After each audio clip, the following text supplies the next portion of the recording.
Halo guys, nama gue Stefan dari StefTech, dan di video kali ini gue bakal unboxing HP Sony di bawah 1 juta lagi, yaitu Sony Xperia Z5 Big, atau kalau di luar negeri ini disebutnya Z5 biasa. Dan ya, as always, sebelum kita buka paketnya, mari kita bahas dulu harga dan speknya. Jadi untuk tahun 2020 kalian bisa beli Z5 Big di harga 735.000 untuk varian 3GB RAM dengan internal storage sebesar 32GB. Dan ini tuh yang batangannya guys, karena rata-rata tuh HP Sony di bawah 1 juta udah batangan semua. Dan ya, untuk harga segitu tuh kalian dapat spek pakai chipset Snapdragon 810, layar 5,2 inci, Full HD IPS LCD display dengan PPI sebesar 428, dan udah support Triluminos display yang pastinya khas Sony, stereo speaker, dan juga punya baterai sebesar 2900 mAh yang support Quick Charge 2.0 atau fast charging sampai 18 watt. Jadi bisa kita lihat emang si spek itu ini spek mantan flagship.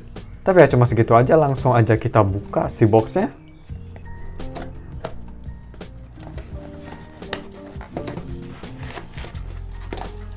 Packingnya lumayan oke. By the way, gue beli HP ini tuh di toko yang tadi gue liatin di harga dan speknya guys. Dan ya di sini kalian dapat si HP-nya di bubble wrap. Kita kepinggirin dulu si kardusnya. Dan di sini ada catatan dari sellernya cara ngeaktifin si selulernya. Karena di Sony itu sedikit berbeda, kalian harus nge-input APN-nya secara manual. Jadi ya, seller lumayan baik ngasih tahu caranya buat kalian yang belum tahu. Sip. Dan di sini tulisin dikasih bonus casing. Nice. Thank you. Dan di sini ada HP-nya. Kita kepinggirin dulu aja casingnya dan kita langsung ambil aja si Sony Xperia Z5 Big-nya. Oke. Dan dia diplastikin lagi, ini packingnya lumayan oke. Langsung aja kita slide. Dan ini dia si Xperia Z5 Big. Untuk tahun 2020 emang nggak kelihatan big ya, ini layar hanya 5,2 inci. Dan malahan gue bisa bilang ini cenderung compact daripada big. Cuma emang untuk HP Sony yang rilis tahun 2015 tuh ini emang masih disebut salah satu HP besar. Layar 5 inci tuh masih disebut besar 5 tahun yang lalu. Dan ya, sebelum kita nyalain HP-nya, mari kita inspeksi si bodinya. Jadi ini bodi belakangnya. Dan di sini ada NFC, dan kalau gue lihat di deskripsi itu ini NFC-nya aktif. Terus di sini ada flash, dan juga di sini ada si single rear camera yang punya megapiksel sebesar 23 megapiksel dengan f2.0. Ini zaman-zaman Sony suka ngeluarin HP dengan megapiksel besar banget.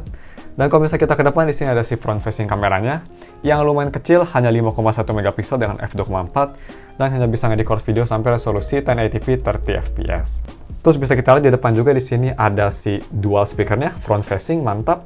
Dan kalau misalnya kita ke bawah, di sini ada micro USB, terus ada mikrofon, kayaknya ini nggak tahu mikrofon apa buat kayak tali gitu.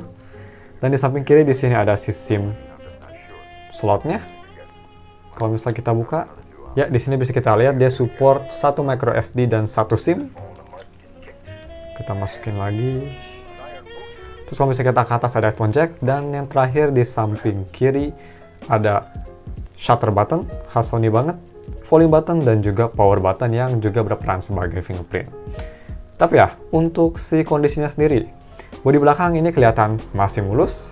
Cuma memang ini bagian sisinya, bagian sisi metal ini bisa kita lihat kayak udah wear out banget, terutama bagian kiri ini udah sangat wear out. Dan kalau misalnya bagian bawah bisa kita lihat juga ini udah sering dipakai banget lubangnya.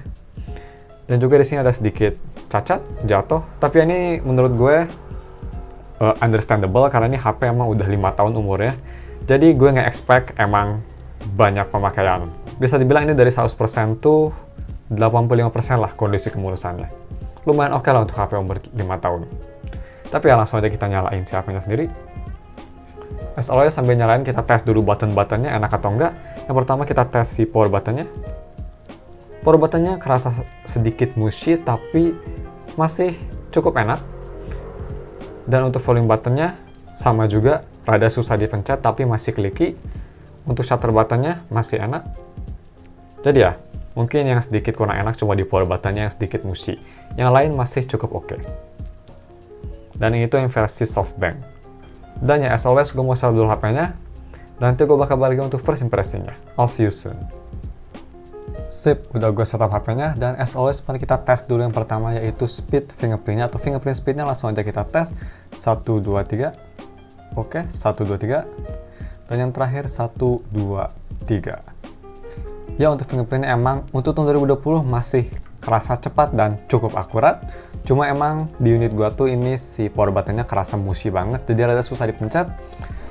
Tapi asalnya itu mari kita cek si DRM infonya. Dan di sini bisa kita lihat dia itu udah Wideview L1, yang artinya kalian bisa nonton Netflix atau streaming service lainnya di resolusi yang paling tinggi. Kalau di HP ini bisa sampai Full HD. Nah, terus untuk si OS sendiri, kalau misal kita ke settings dan scroll ke bawah ke about phone, terus di sini bisa kita lihat dia itu masih pakai Android 6.0, tapi gue denger ini udah bisa update sampai Android 7.1.1 Nougat.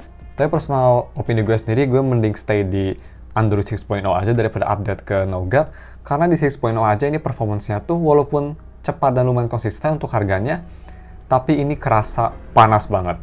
Tadi pas gue setup cuma install beberapa aplikasi dari Google Play kayak Tokopedia, YouTube, sama DRM Info. Ini HP kerasa panas banget, terutama di bagian atasnya nih, di logo NFC bagian atas, seginian. Ini tuh kerasa panas banget, dan panasnya tuh nggak kayak HP zaman sekarang. Panas bener-bener kayak panas terik matahari. Kerasa panas banget. Dan pas tadi gue coba buat foto-foto juga, ini si HP-nya sudah ngasih tahu kalau dia itu kepanasan, dan kalau bisa terlalu panas dia bakal nge-shutdown aplikasi yang gue lagi buka. Jadi ini emang tren zaman dulu, si Snapdragon tuh terutama Snapdragon 800, 801, 810, sampai 820 tuh punya tren yang cepet panas banget si chipsetnya. Jadi ya gak ada bedanya juga sama Snapdragon 810, dipakai buat yang enteng aja ini udah panas banget. Tapi performanya masih cukup konsisten, gak nge-lag banget. Dan ya di sini gue install Tokopedia untuk ngetes NFC-nya, karena dia itu ada NFC, bisa kita lihat di sini NFC, dan posisinya tuh di belakang. Cuma emang ini NFC-nya tuh mut-mudan, kadang-kadang kerja, kadang-kadang enggak. Jadi kalau misal gue coba pencet, nah di sini ada NFC read error, tapi kalau misal gue gonta-ganti, nah dia langsung kebaca. Jadi kayak mut-mudan gitu NFC-nya, kadang-kadang kerja, kadang-kadang enggak, kurang konsisten.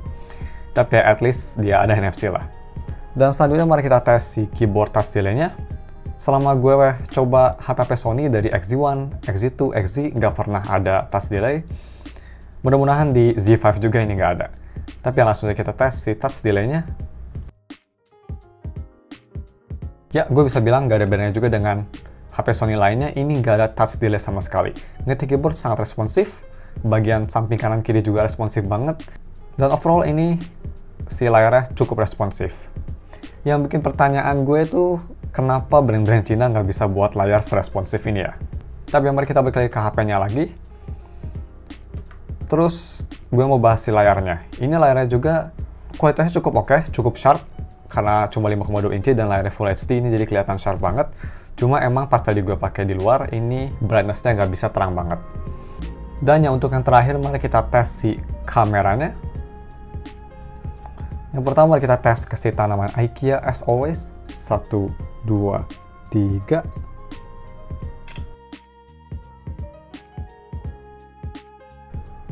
Dan gue bisa lihat ini di fotonya tuh kelihatan masih bisa bertahan banget di tahun 2020, cenderung bagus. Gue lumayan surprise.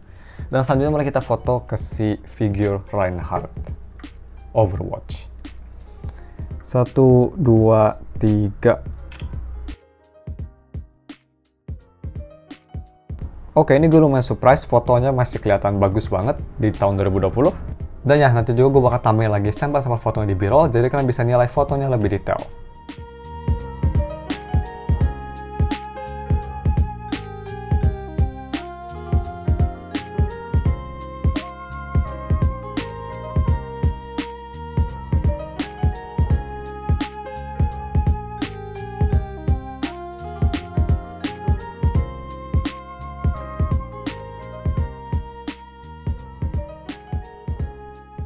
Terus untuk video recording, dia itu bisa sampai Full HD 60 fps. Dan kalau nggak salah ini masih distabilisasi. Kayaknya kalau dipakai buat nge-record video, pasti ini bakal cepet panas deh. Tapi at least udah lumayan oke lah bisa nge-record sampai 60 fps Full HD. Oke deh guys, mungkin cuma segitu aja video first impression unboxingnya. Yang pastinya gue bakal bahas apa ini lebih detail di full review-nya, jadi stay tune. Jangan lupa like dan subscribe. Thanks for watching. We'll see you in another video. Bye.